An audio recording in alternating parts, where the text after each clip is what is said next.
You're welcome back to the Gavel.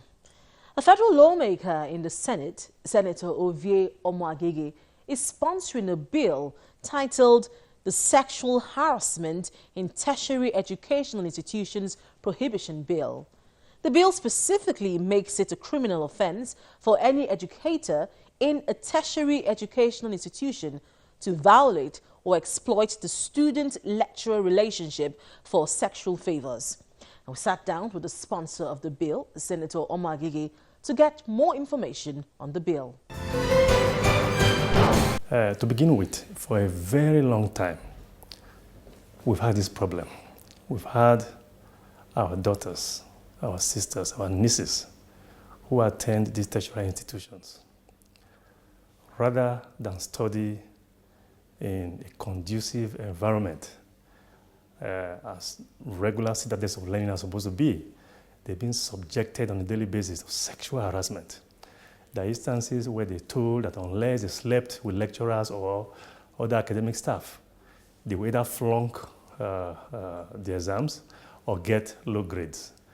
So we have situations where some people, some female students who are supposed to have graduated, haven't satisfied the requirements of the courses within a period of 4 years, as stipulated by most of the degree requirements. Some of them have had to stay for 6, 7, 8 years to graduate just because they refuse to give in to the demands of these sexual predators, I call them.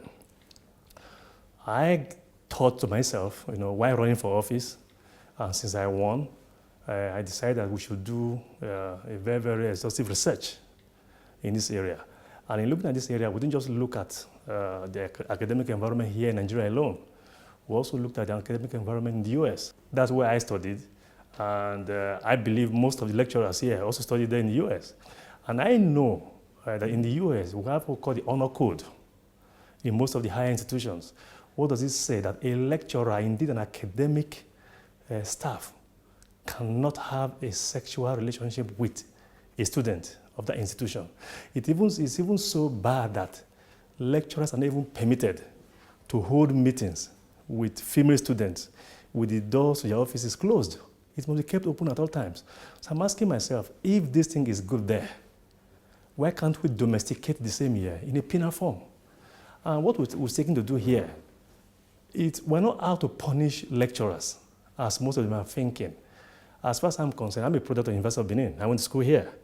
The bulk of the lecturers we have, the bulk of the professors we have, they're good people, they're decent people.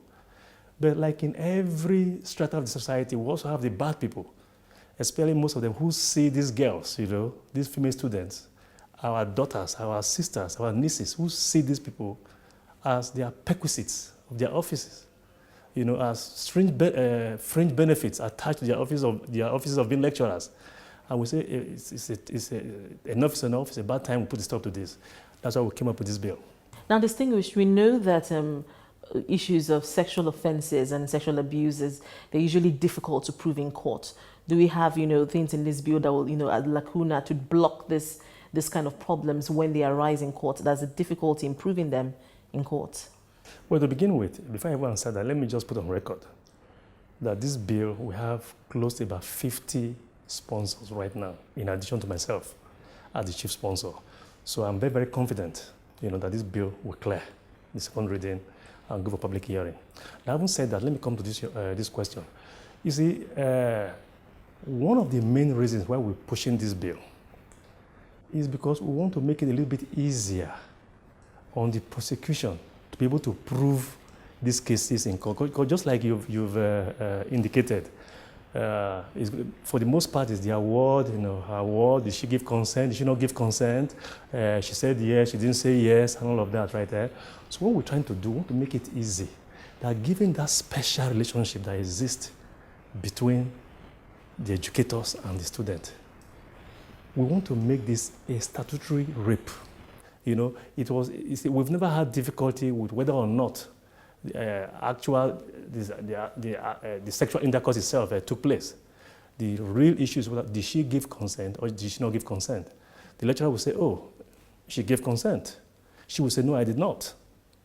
But once we remove that, once we make it statutory rape, just like we have done by law for minors in both primary and secondary education, and of course, generally for minors, of course, you know that when in the case of rape for minors, the prosecution does not need to prove consent because it is statutory rape. Now, still looking at this bill, are you saying that this bill criminalizes sexual relations between a lecturer and a student? Yes, because we are removing the element of consent. We are saying that because there exists a special relationship between the educator, and by the way, when we say educators, it's not just not necessarily lecturers. You have lecturers, you have professors, you have non-academic staff. You get it right. So anyone who has a special relationship of authority, dependency, and trust, once those three elements are concerned, we are saying that any student who has this relationship between her and the lecturers or the academic, the educators, that are incapable of giving informed and voluntary consent. And for that reason, there's no need, just like in the case of minors, to prove the element of consent, in prosecuting rape.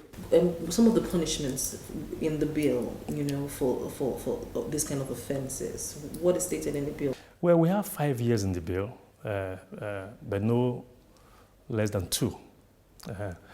But even at that, we've been very, very generous, because if you even look at the extant regulations, the extant laws today, you're looking at 10 years, 15 years, and even the annual bill that cleared the Senate in the 7th Senate, but which wasn't signed by Mr. President. I think the lowest sanctions we actually had was about 10 to 15 years. So I actually believe that when we go for a public hearing, there's a high likelihood that threshold of 5 years might even be increased. See, the essence is we want to deter people. It's not just so much the number of years.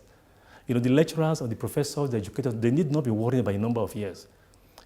Because to me, even if it's 1 year, that's enough to dent their reputation for life and dent their academic career for life. Now, we know there are existing laws, that deal with issues of sexual abuses and sexual crimes. And over time, we've noticed that when bills like this are brought on the floor of the Senate, in this instance, lawmakers usually say, go back and look for bills which are in the works and then merge them. Do you see this problem arising when your bill is listed for second reading? I've had people raise that, but there's a reason we haven't done that. If you look at the annual bill that cleared the 7th Senate, it is more or less like a warehousing of all of this, the sexual violent provisions of the code, criminal code, and the penal code, all warehoused into one federal legislation. So if you really look at it, it really doesn't break new grounds. Rape, as defined in the criminal code, was warehoused into that bill. Statutory rape, as defined in that bill, was warehoused into that bill. Rape, as defined in the penal code, was warehoused into that bill. So too is statutory rape in that penal code, all warehoused into this bill. So even if that bill were to have passed, the area we're seeking to address this mischief now still wouldn't have been covered. Now, we know, is this not going to be an infringement on the human rights of, freedom of association, particularly we're dealing with tertiary school students who are assumed to be adults in this case? Would this not throw up human rights, violations and issues? I'm not unmindful of those constitutional provisions. I think you're probably talking about section 37 of the 1999 Constitution as amended. Yeah. But let me say this, that constitutional guarantee enshrined in section 37 is not absolute. It's a qualified constitutional guarantee. If you also go to section 45 of the Constitution, it says that no legislation passed by the National Assembly in a democratic setup that protects the rights of others shall be deemed invalid because it infringes on those guarantees in section 37, 38, 39, and 40, if I'm right. So we've looked at all of this. Where your rights start, that's where your rights end. That's where mine begin. The fact that you have your right to swing your arm doesn't mean that you have a right to hit my face. Now, looking at the multi-ethnic and multi-religious nature of Nigeria, how would this bill play out in some conservative parts of the country if passed to law? How would this play out? See, what we are doing here, to a very large extent, is age neutral, to the extent that it's 18 years and above. we're dealing with students of higher institutions.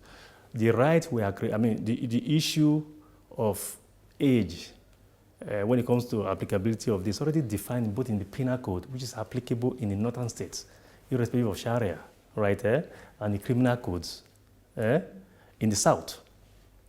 So the point we are making here is this: rape is rape, harassment is harassment.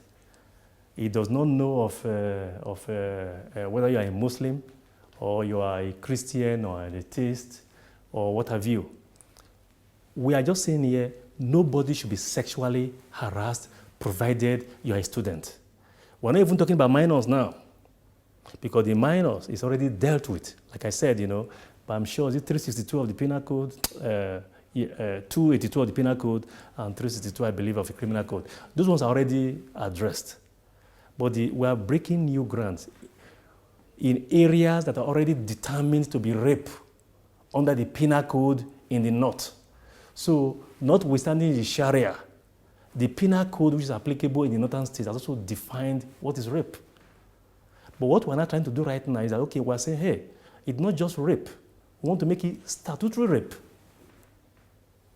So this bill enjoys the support of so many in the Senate. And by the way, even those who are listed as co-sponsors are just those who have their names listed there. There are others who have come to join to pledge their support since the first reading.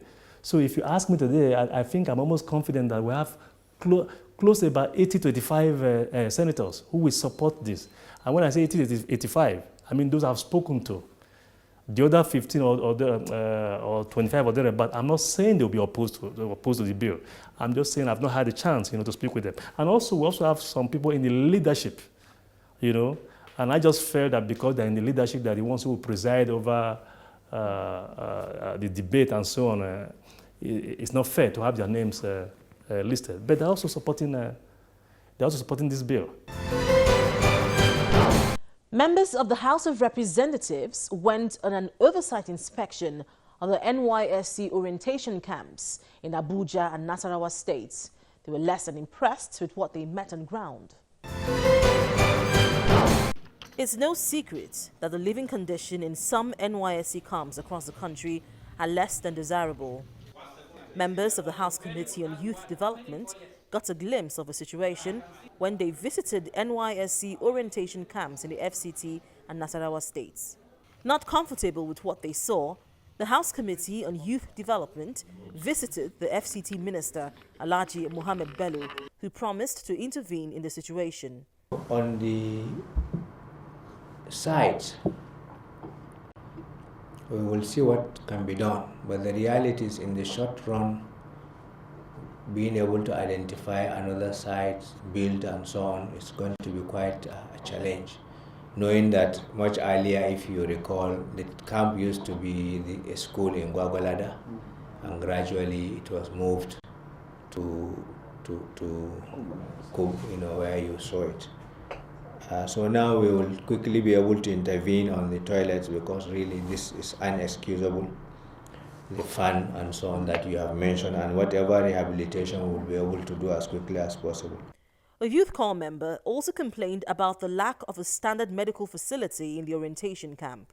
Yeah, the challenges we're having there are the laboratory unit of the camp clinic, which is different from the other clinics or the other units of the clinic, is that we lack facilities that we used to work, and the few that we have there right now are the ones we got from our personal contribution. While addressing youth corps members in Kubwa orientation camp, the chairman of the House Committee on Youth Development promised to renovate some infrastructure in the camp.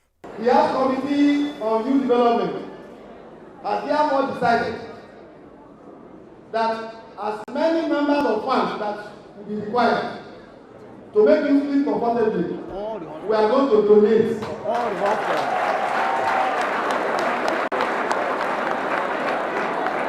And we are going to make concerted efforts to make sure all the dilapidated buildings are renovated. He also assured the youth corps members of their support during their service year. Now, Now, this is where we draw the curtains on this week's edition of The Gavel. If you have any views on any of the issues discussed, please email us on thegavel@channelstv.com. Thank you for staying with us and see you again next week.